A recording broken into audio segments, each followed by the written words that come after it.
الحمد لله رب العالمين والصلاة والسلام على رسوله الكريم أما بعد فأعوذ بالله من الشيطان الرجيم بسم الله الرحمن الرحيم إن الصلاة تنهى عن الفحشاء والمنكر وقال النبي صلى الله عليه وسلم الإسلام على خمس شهادة أن لا إله إلا الله وأن محمدًا عبده ورسوله وإقام الصلاة وإيتاء الزكاة والحج وصوم رمضان وقال النبي صلى الله عليه وسلم من ترك الصلاة متعمدًا فقد كفر۔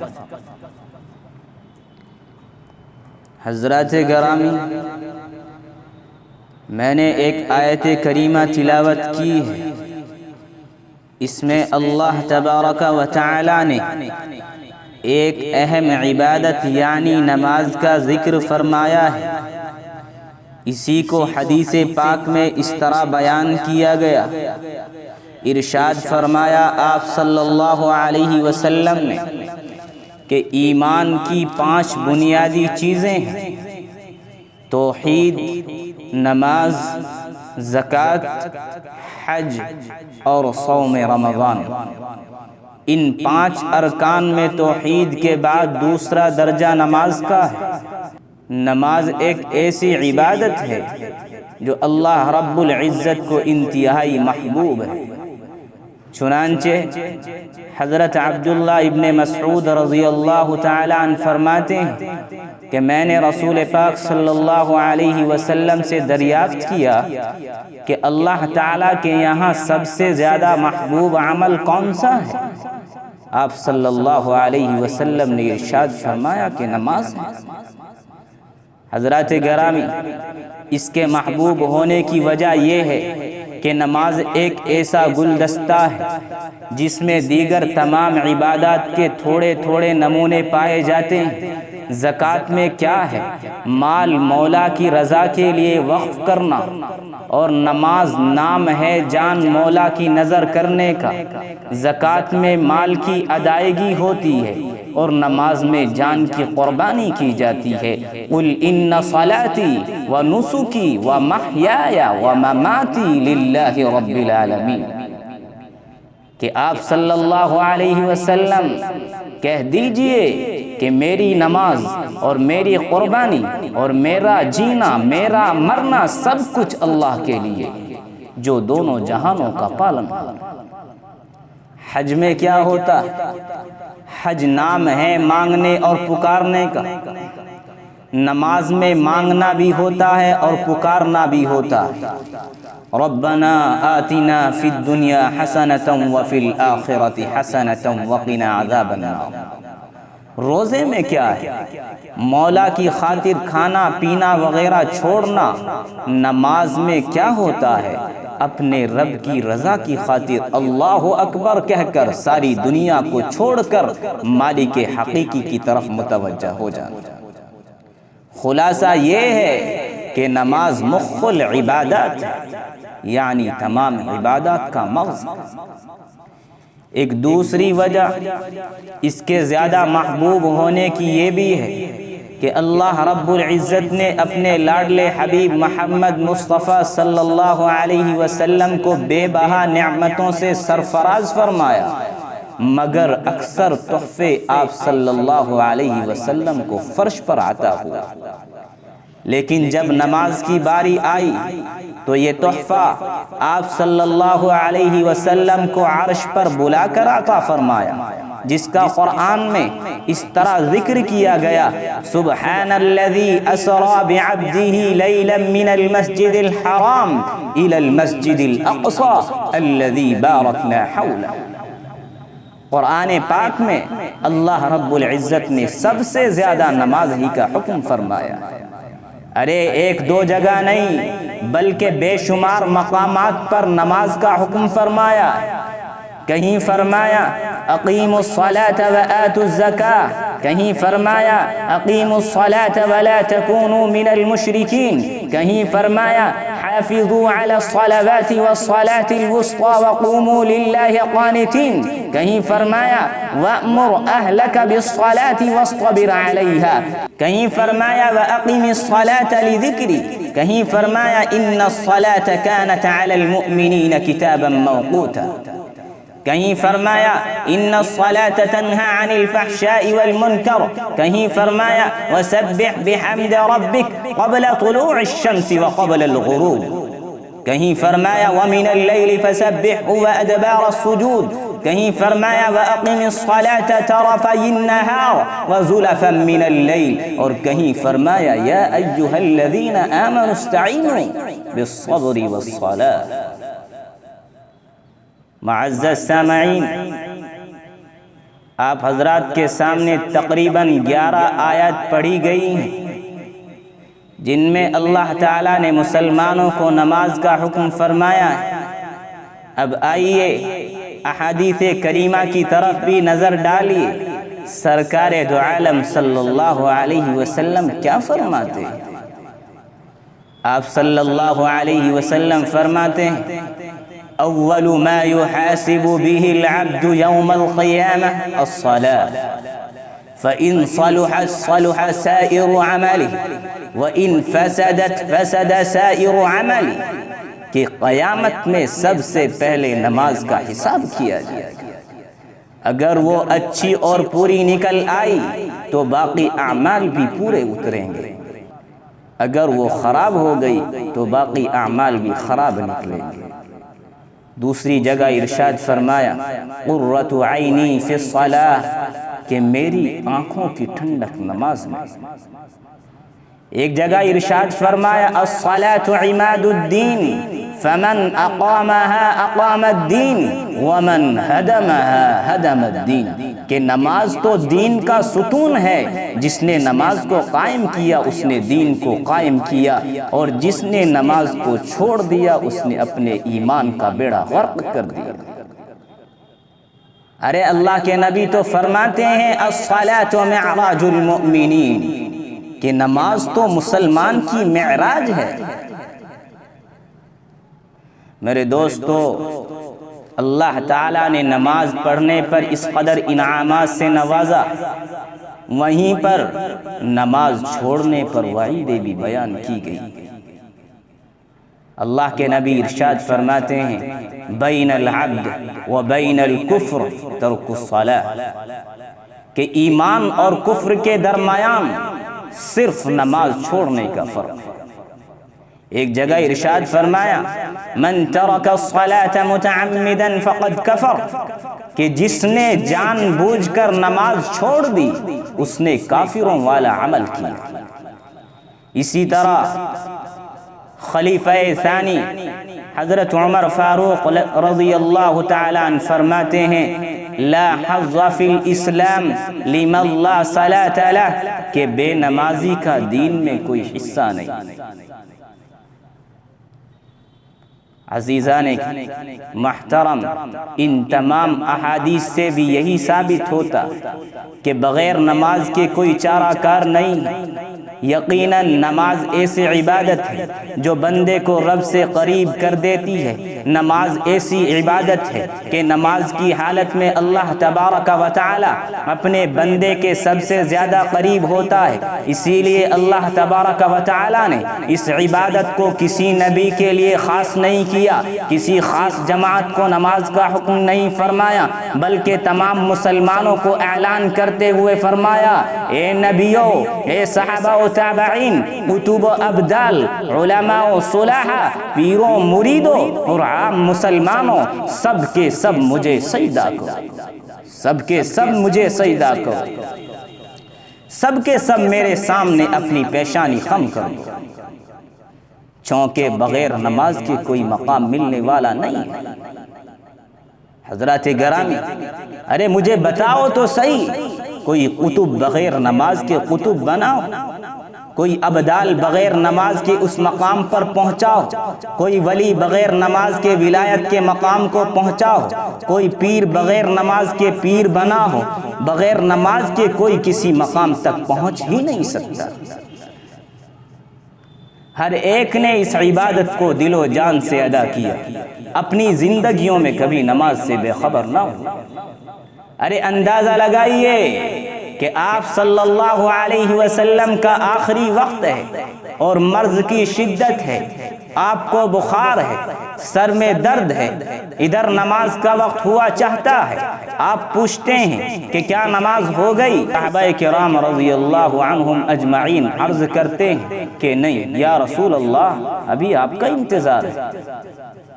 مرض کی شدت سے آپ صلی اللہ علیہ وسلم کو بار بار غشی ہوتی ہے، اور جب بھی آپ کو ہوش آتا ہے تو آپ وضو کا پانی طلب فرماتے ہیں۔